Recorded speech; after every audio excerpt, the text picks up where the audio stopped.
Magandang gabi Pilipinas, Metro and Mega Manila. Tutok na po dito sa programang Lunas Extension sa DZRH at RHTV. It's the midweek again at syempre makakasama po natin ang ating pinagkakatiwalaang Family at Integrative Medicine Specialist. Walang iba kung hindi si Dr. Irene Lim. Good evening, Doc. Good evening, Eli, and also to all our listeners and televiewers sa buong Pilipinas. Ngayong gabing ito, Doc, pag-usapan po natin rabies. Pag sinabi nating rabies, Doc, yan nga po ba yung nakukuha natin kapag tayo ay nakagat ng aso? Yes, exactly. And ito naman sana ay vaccine preventable. And viral disease ito, unlike yung tetanus that we have discussed, is a bacterial infection. Ang rabies ho, viral. No? And ang ano kasi nito, ang danger, 100% fatal kasi ito or deadly. It affects kasi our CNS or Central Nervous System, and kasi yung symptoms nag-appear na sa patient, 50-50 na ho ang pasyente. No? So kaya kailangan ho malaman nyo yung mga importanteng information about rabies. Yes. At kapag nga po ba, Dok, nangyari ito, sabihin nating nakagat tayo accidentally ng aso sa kalsada, ano po ba yung mga maaaring mangyari? Okay, so at first, magkakaroon ng posibleng merong tingling sensation or pwedeng prickling sensation or itching. Pwedeng makatiho yung around the bite area doon sa pinagkagatan. And ang pasyente, pwede hong magkaroon ng weakness, panghihina, at saka minsan merong pasyenteng nagkakaroon ng flu-like symptoms like naglalagnat, naghe-headache, muscle ache. Masasakit ito ang mga muscles ninyo and wala hong ganang kumain. Possible din na nauseated ang pasyente, naduduwal, feeling tired, and yung iba nagsusuka talaga, vomiting. Then pagka medyo nakakaakyat na ho talaga sa brain, medyo mas malala na ho ang symptoms. Nagkakaroon na ng agitation ng pasyente, nag-anxiety na, delirium, yung parang nagdideliryo kung ano sinasabi, wala sa wisyo, confusion, hyperactivity, tsaka minsan nag-hallucinate pa. Yun ho bang may nakikita, naririnig na wala naman. No? And isa pang very significant sa rabies is yung hydrophobia. Pagka ho rabies, takot na yan sa tubig. So takot na yan sa tubig. Oo, no? So rabies yan. No? And insomnia, hindi ho nakakatulog ang pasyente. And of course, once itong mga symptoms na to, itong mga latter part na pumasok na sa brain, nag-manifest na ho ito, yung treatment ho natin dyan, parang supportive na lamang. Kaya nga ho, ang dapat gawin dyan, before pa ho makapasok sa brain, dapat ho gawin ng lahat ang pwedeng gawin. Kasi yun nga, pagka ho nakapasok na sa brain, less na ho ang chances na mabuhay ang pasyente. Okay, Doc. So sa mga nabanggit niyo po, yung flu-like symptoms, headache, muscle ache, yung mga ganyang sintomas, Doc, gaano katagal bago po mag-appear sa taong nagkaroon po ng rabies? Okay, so yung mga symptoms kasing binanggit natin, depende kasi yan kung saan yung bite entry, no? Kung sa paa ba, o sa kamay, o sa face, of course, mas matagal-tagal kung sa paa ang kagat. Nasa paa. Kung mas malapit sa utak, mas mabilis, Doc, yung pag-appear ng symptoms. Talagang mabilis, no? Lalo na pag sa kamay, and lalo na kung sa face, no?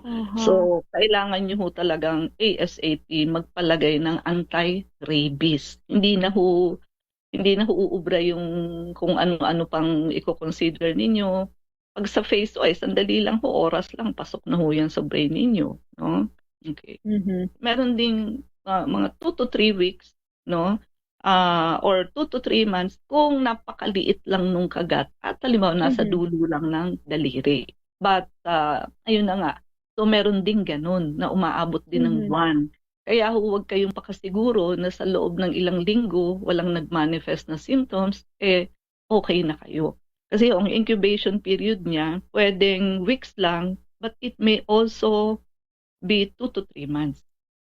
So, Buwan mm. pa bago mag-appear, Doc, yung mga Oo. um, signs and symptoms, no? Pero yung pagkakaroon ng manifestation kapag ikaw nga po ay nakagat ng aso na may rabies, ito ba ay nakadepende, Doc, sa lakas ng immune system mo or sa breed ng aso? Wala yan sa breed. Wala din yan sa lakas ng immune system mo. Walang magagawa ho ang immune system natin. Plus, wala rin hong connection yan kung anong breed ng aso. But, Mm-mm. nasa gaano kalapit yung bite doon sa brain. And, Tsaka kung gaano kalalim? yes, gaano kalalim yung pagkakakagat sa iyo. Doon ho yan mag-vary, no? And, ano ba ang usual na ginagawa, no? So, kung malayo naman ho ang kagat, like sa paa, so meron pa ho tayong time, 10 days, to observe the dog or cat. And, ayun, hindi lang ho dog, pati ho cat, may rabies din po, no? So, i-observe, so huwag niyo hong papatayin yung dog or cat. Ang mahirap kasi kung ligaw na aso lang or ligaw na pusa. Kasi, Yes. wala kang time o wala kang access para obserbahan yung animal. Kasi within 10 days, titignan mo kung mamamatay yung dog or cat. Titignan mo kung mag-iiba yung behavior ng dog or cat. Para bang nauulol yung term na gano'n, no? Yung very ano rin, yung kanilang mga kilos, no? So, pwedeng yung aso magkumbulsyon, may drooling of saliva, minsan may paralysis, no? Oo. Takot sa ilaw ang ano naman ang dog or cat pag nakakagat na may rabies. So, kailangan kasi i-observe mo yan. Namatay o nag-iba yung behavior ng pet within 10 days. But ang problema mo, kung hindi mo naman alaga, hindi mo na nga alam kung asan yung nakakagat sa'yo. So, wala kang choice. Pagka Access. oo, wala kang access. Kailangan magpalagay ka na lang ng anti-rabies. Kasi, hindi mo alam kung anong mangyayari doon within 10 days. Then, kung ang kagat mo naman, kung pets mo, nandyan lang, Yes. sige, pwede kang mag-observe ng 10 days. But, kung ang kagat mo, okay lang kung sa paa, okay ang 10 days. Pero kung ang bite mo, nasa kamay, tsaka sa face, hindi ho pwede. So, masyado hong malapit yun. Yung 10 days, nakaakyat na ho yun sa brain ninyo. Kasi, ang rabies virus, inch by inch, umaakyat ho yan sa ating nerves hanggang sa makarating ho siya sa central nervous system natin, sa brain. So, kada minuto ho umaakyat yan. Kaya mas malapit sa brain natin, mas mabilis ho siyang makarating. And once nagkaroon na kayo ng mga symptoms na ang pasyente parang takot na sa tubig, wala na ho sa wisyo, ay ano na ho yan, saka pa lang kayo magpapa-inject ng anti-rabies. 50-50 na It's ho gonna yan. be too late. It may be too late really, no? So, kaya ho, wag na kayong makikipagsapalaran na mag-intay pa kung nasa kamay, braso, ulo, panga o shoulder ang kagat ninyo. Pwede lang ho ninyong gawin yan kung nasa paa. No? And yun nga ho, kung wala kayong access doon sa animal, kung asaan na, hindi nyo mamamonitor, wala ho kayong choice. Magpa-anti-rabies na po kayo. Kasi buhay ang pinag-uusapan natin dyan. No? So, Yes. yung ikamatay talaga ng pasyente. Doc, for an instance na natapakan natin yung aso, di ba? Nagalit. Yes. Alaga man natin yan o hindi. Ano po yung pinaka-first aid or remedy na dapat natin gawin kapag tayo ay nakagat ng aso or ng pusa? Yes. Oo. Okay, so ganito, no? So, di ba minsan pupunta ka sa bahay ng friend mo, may aso sa may pintuan, tapos sasabihin nila, hindi, sige, pasok ka, hindi yan nangangagat. Yan yung mga hindi nangangagat na yan. Kasi animal yan eh. So, kulang naman ho yung wisdom nila. No? Minsan ho nangangagat. Ang sinasabi nilang hindi nangangagat. Or accidentally, yun na nga, yung natapakan o nagulat, no? mangangagat-o yan kasi um, yung yung brain ho nila o yung isip nila hindi naman katulad ng tao. So, pag nakagat na ho kayo, of course, paduguin ho muna hanggang sa may blood pa kayong mailalabas. Then, soap and water. Mas maganda ho running water dapat. And pwede ho kung meron kayong hydrogen peroxide, alcohol, and pinakalas ho yung betadine. Then pagkatapos noon, lagyan niyo ho ng mga topical antibiotic like Bactroban and others, no? So, kaya nga lang ho, kahit ginawa na natin yung ganun, kasi posibleng may nakapasok na sa blood natin, lalo na kung malalim yung kagat. Kasi ang blood natin, mabilis ho ang circulation yan. So, nahugasan mo yung wound outside. But yung pagkakaano hong yun, nakaagos agad sa blood natin, pasok na rin ho yung rabies.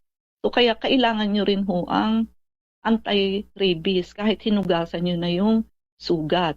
Then, of course, kung malaki yung sugat, you need to cover the wound, no? Kung kasya sa Band-Aid, Band-Aid. Pero kung hindi, Tegaderm or sterile gauze. Kailangan sterile pang tatakip nyo doon.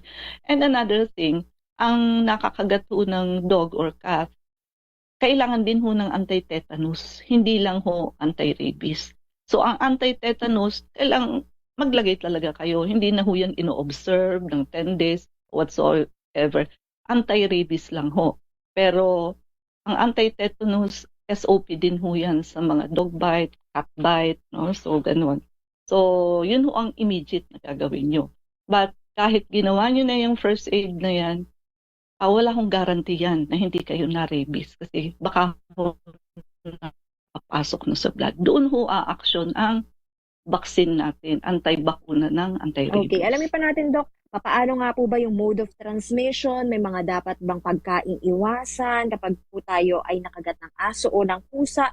Yan po ang ating babalikan maya-maya. Meanwhile, para nga po sa mga gusto pong magpakonsulta sa inyo, Doc, ang inyo pong clinic address, hotline number, and of course, yung social media account niyo po na kung saan pwede silang mag-follow para nga po sa karagdagan pang health tips. Okay, so we are at Unit 1101, Clinica Medica 101, Centuria Medical Makati. Our hotline 8546-9412, 0922-875-2899, and 0919-995-6168. I repeat, 8546-9412, 0922-875-2899, and 0919-995-6168. And like, share, and subscribe po. I-type nyo lamang ang Dr. Irene Lim both sa YouTube and sa Facebook. Standby at magbabalik po tayo pagkatapos lamang po ng ilang paalala. Nagbabalik po ang second part ng ating discussion dito pa rin po sa programang Lunas Extension sa DZRH at RHTV. Usapang rabies tayo at ilan sa mga katanungan, Doc, no, na sabi niyo nga po na ang rabies is fatal, nakamamatay. Pero bakit wala pong cure dito? Only pang support lang sa pasyente. Until now kasi, still on study po ang tungkol sa gamot talaga sa rabies, no? So hindi pa ho nakukuha ang tamang gamutan diyan. So ang talagang magagawa lang natin ho, no, is prevention through ayun na nga ho, anti-rabies. At ang virus ho kasi ng rabies rapidly attacks yung CNS. Mabilis ho siya no, na pumasok sa nerves natin, paakyat sa brain. So making it difficult para ho matarget siya ng traditional na mga antiviral treatment natin, no? So as of now ho, talagang prevention pa rin ho through anti-rabies vaccine. Napakabilis ho kasi umakyat sa ating brain through the nerves and blood. Okay. Pero kapag may vaccine ka, Doc, ibig sabihin hindi ka natatamaan ng rabies? Kung meron kang vaccine, yes. wag lang lapse na yung vaccine mo. May mga Okay. booster dose din kasi yan. Kung hindi mo nagawa yung booster dose, eh, mare-rabies ka pa rin. So, better na Mhm. kung hindi mo na maalala, anti-rabies shot ka uli. That is the safest that we can do. Ano po yung stages ng rabies, Doc? Nasabi natin kanina parang mild, di ba, Doc, na parang headache, muscle pain lang, ganyan. Pero yung iba, humahanto nga po sa parang pagkaulol. Oo. So, tatlo ang stages niya. Prodromal phase, yun yung pasimula pa lang ho. Onset ho ng clinical rabies. Nasa mga 2 to 4 days ho yan. Then, excitation phase, ayan na ho, it begins gradually. Doon ho papasok yung mga flu-like symptoms, yung nag-headache ka, and yung mga iba pang mild symptoms. Paralytic phase, ayun na ho, yung pag natakot ka na sa tubig, may hydrophobia ka na, may difficulty of swallowing ka na, ayun na ho, may hallucination, delirium na ho kayo, and uh, ang reality po talaga pag meron na pag nandito ka na sa paralytic phase, and saka Mhm. pa lang ho pupunta sa ospital, talaga hong minsan ho, namamatay ho talaga ang pasyente. Hindi na ho nasisave, it's too late pagka ganun. Meron ba, Doc, na instances na yung aso or yung pusa ay carrier ng rabies pero wala silang sintomas? Actually, the answer is a big yes. No? Kaya nga yung pinag-usapan natin kanina na wait for 10 days, kung Mhm. talagang sigurista ho kayo, magpa-shot na lang ho talaga kayo because there are some cases, although rare naman siya, no?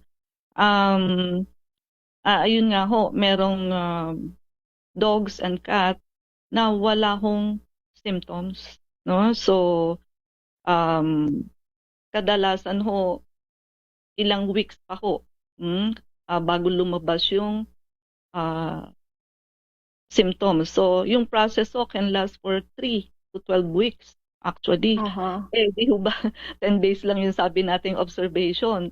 Eh, kung walang Yes. lumabas na symptoms doon sa dog or cat, then later lumabas, o ah, isang buwan bago lumabas, eh, wala na po. So, mamamatay ho sa rabies ang pasyente. Kasi nga ho, mabilis umakyat yung virus na yan papunta sa brain ng pasyente. They multiply kasi rapidly eh. And Mm. pinapass it on ho ito sa salivary glands. O eh kaya doon na pupunta yung rabies pag nakagat ka. No? Kasi nalilipat ho yan sa laway. Pero pwede rin makuha ito sa mga scratch o kalmot like sa pusa, di ba, Doc? Nangangalmot sila. Yes, no. So depende sa kalmot, no. Actually kahit yung mga bruises, no, galing sa dog or cat, possible din ho, no. So but kung scratches lang, you need to gawin pa rin ho yung pagwawash ng soap and water, betadine and others kahit wala kayong nakikitang dugo, no. But still doon mag-a-apply yung 10 days, no? Kasi kahit Mhm. wala hong blood, possible pa rin ho na malagyan kayo. But rare naman ho yung ganong cases na scratches lamang, no? Alright. Doon sa duration ng observation period natin, Doc, na 10 days, may mga pagkain rin ba tayo na dapat iwasan? Yes, merong dietary restriction. So, wag ho kayong, kung nakagat ho kayo ng dog or cat, wag kayong kumain ng mga spicy foods, ah yung nightshade plants, potatoes, tomatoes, eggplant, and bell pepper. Yan ho ang nightshade plants, mga plants na tumutubo sa lilim ng araw. So, ano ho kasi yan, very pro-inflammatory yan. So, makaka-aggravate po yan ng pagbilis ng pag-akyat ng rabies kung may rabies. And of course, meat. Wala hong kakain ng meat kapag ka ho nakagat kayo ng Mhm. rabies. Sa clinic niyo, Doc, ano naman po yung mga procedure na pwedeng makatulong panlaban po sa rabies? Okay, yes. But I forgot. May i-mention ako. Tandaan niyo ho ang mode of transmission ng rabies, sa kagat lang po. Or scratches, very rare. Hindi ho yan na ihahawa through blood. airborne, hindi ho yan nahihinga, hindi ho yan nakukuha sa ihi or sa tubig. Talaga hong sa laway ng animals, no? Sa clinic ho, meron ho tayong Rife machine. So sa Rife machine ho, halimbawa nakagat kayo, nandoon kayo sa 10 days observation, no? So, unahin natin ng vector scan. Makikita niyo ho kasi sa vector scan kung may rabies yung nakakagat sa inyo. Okay. So, additionally yon sa pag-o-observe mo ng 10 days. Then, we have our Rife machine. Sa Rife machine ho, maipoprogram natin yung rabies virus. So, magre-release ho yun ng frequency, papasok sa ating katawan to kill the specific frequency of rabies. No? So, very effective ho ang Rife machine. Then, of course, we have our detoxification and blood cleansing program.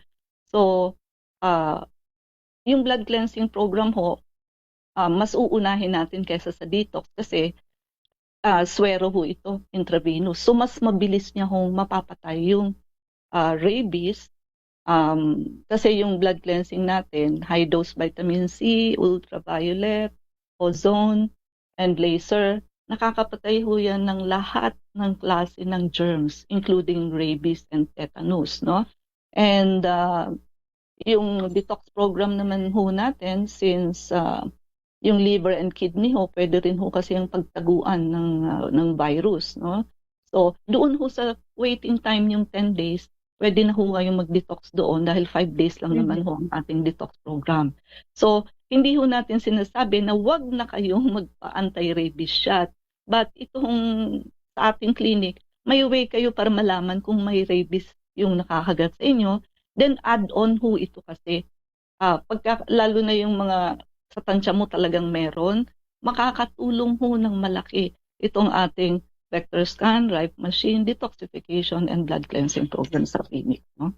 Okay. So kahit Doc na pang 5th day na simula nang makagat sila ng aso, okay lang po na mag-undergo sila dito sa Rife machine, vector scan, and detox?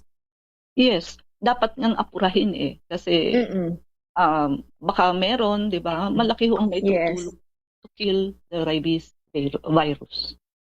Earlier the better, no, Doc? Para nga po sa mga interesado, Doc, na mag-avail po nito, ang inyo pong clinic address, hotline number, and social media accounts once again. So we are at Unit 1101, Clinica Medica 101, Centuria Medical Makati. Our hotline 8546-9412, 0922-875-2899, 0919-995-6168. I repeat, 8546-9412, 0922-875-2899, and 0919-995-6168. Paki-like, share, and subscribe po. I-type nyo lang mga Dr. Irene Lim, both sa YouTube and sa Facebook. Thank you so much once again, Dr. Irene Lim, and keep safe always. God bless po. Keep safe, God bless, and good night.